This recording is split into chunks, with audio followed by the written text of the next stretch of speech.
Good morning. This is Deric LIpski coming to you live from my office. Thank you for tuning in for another episode of what sellers need to know about getting their home on the market, getting it sold. Today we're going to be dealing with paperwork. What we're going to go over is, hopefully you've done the first 7 steps of this process where you've priced it right, you got the right broker in there with the right commission, you staged it properly, did the right write-up photos, the marketing plan was correct. It was so good that it actually got buyers into your property and someone came in and actually negotiated an offer with you and it was acceptable to you, or you've gotten to that point where it is acceptable.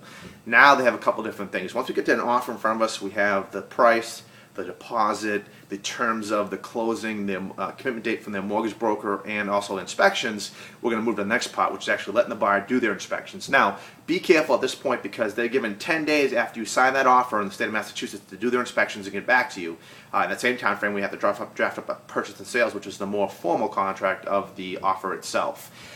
In that inspection process, they sometimes do come back to the seller and renegotiate price based on repairs that need to be done. So if your home is up to par and it's a legitimate reason, you have to either say a couple of things. You can renegotiate with the buyer. You can say, forget it, I'm not going to do anything. I don't recommend that. Or you could have the buyer say, let's come to some kind of agreement that's mutually acceptable between both of us, meaning you repair it or take money off or something like that. So that's what's going to happen during inspection. They're going to have a guy come in there. He's going to go through the property pretty thoroughly. They're going to go in the attic, the main house, the basement, the garage, in and around the yard, look at the fence, outhouses, pools, anything and everything that's attached to the property. They're going to go ahead and look at it. They're going to test your air conditioner. They're going to test the heating system. They're going to test hot water tank. They're going to test to make sure the hot water and all the faucets, the toilets are running.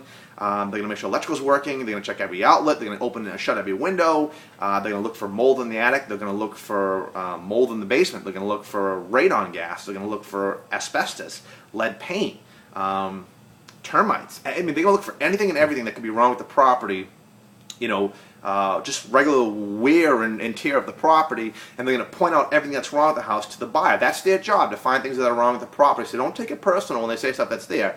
If they say something that's not there, they're trying to get money off or something that's not legitimate, then that's a problem. But we're going to know that because they're going to say, hey, we want money off for the Johnson valve on the house isn't working right. What's a Johnson valve?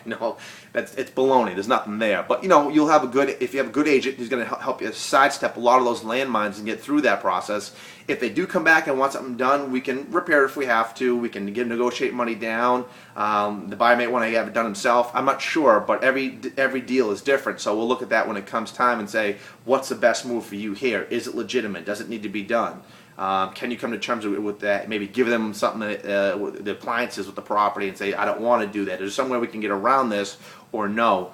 As your side of it, let's say we get through that process and we come to the purchase and sales, which now we got a price that we're agreeable to, the terms are acceptable. We want to have a couple things outlaid. Number one, when is the closing date? Because you need to buy some boxes. You got to start packing the property up. Number two, we got to find out when their mortgage commitment date is, because that's when the buyer goes to his bank. They have an appraisal done on the property. The mortgage brokers recheck their credit and their work history and a couple other things that is involved with the buyer. They submit that to the bank. The bank says, we agree with this so much that we're going to commit to giving you a closing letter, or a letter of commitment from us, and we're going to buy that you can buy the property. And they still have to go through that process one more time before they go to closing. It's called the clear to close. That's usually given a couple days before closing. Sometimes it's a week, sometimes it's 24 hours, sometimes it's 12 hours. You never know, and it keeps you always biting your fingernails. But the reality is, if you've done your job correctly, your agent's good, he's on top of all that for you. You don't need to worry about any of that stuff. He's going to let you know timely fashion what's going on.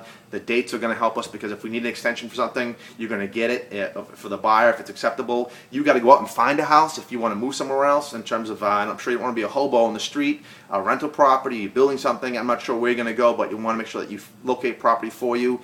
In terms of what you need to close this one out on, you're going to need a couple different things. Number one, you're going to need clear title. So you have to have your attorney draft up a deed that shows clear title. There's nothing on it. Hopefully we've done that title work ahead of time that I told you in part 3 of this series.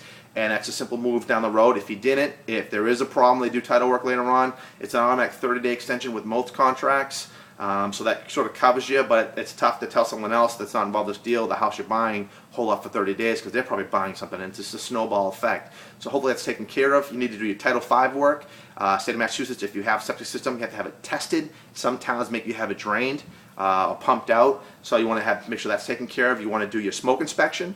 The fire department comes down, tests for carbon dioxide detectors and for smoke detectors. State of Massachusetts, you have to have that if you're buying any kind of a house. You need to have that as part of the deal, so that it has to be tested. They charge you a fee for that. Also, if you have any municipalities, water, sewer, trash removal, electrical, that's involved with the city, you're going to have to get an MLC, which is a term for a municipal lien certificate. That's basically going to make sure that all the municipalities are going to be zeroed out at closing, so you're going to pay what you owe, so the buyer walks in with zero owed at that point. Also, if you have any oil, if you have an oil instead of gas in your house and you've just filled up the tank, have that oil read. You can have a guy come in there and give you an estimate how much oil's in there. You can take that to closing and have the buyer pay you back. That's sort of prepaid oil. You can't get that back out of it, so you can either give that to them or you can actually ask them to give it back to you. Like they're going to be asking for a lot of things themselves. So it's a give and take on this process. But hopefully you've gotten all those things done. You got the water, you got the sewer, you got the trash removal, any electrical if there's out there, anything that's a municipality or the town, you want to make sure that's taken care of. Usually the attorneys and the mortgage brokers and the agents like ourselves will work closely to make sure those legal things are done. And any questions at all, that's pretty much the process besides a walkthrough when a buyer comes the day before to make sure that he's not buying tenants, that you guys are actually moving out of there.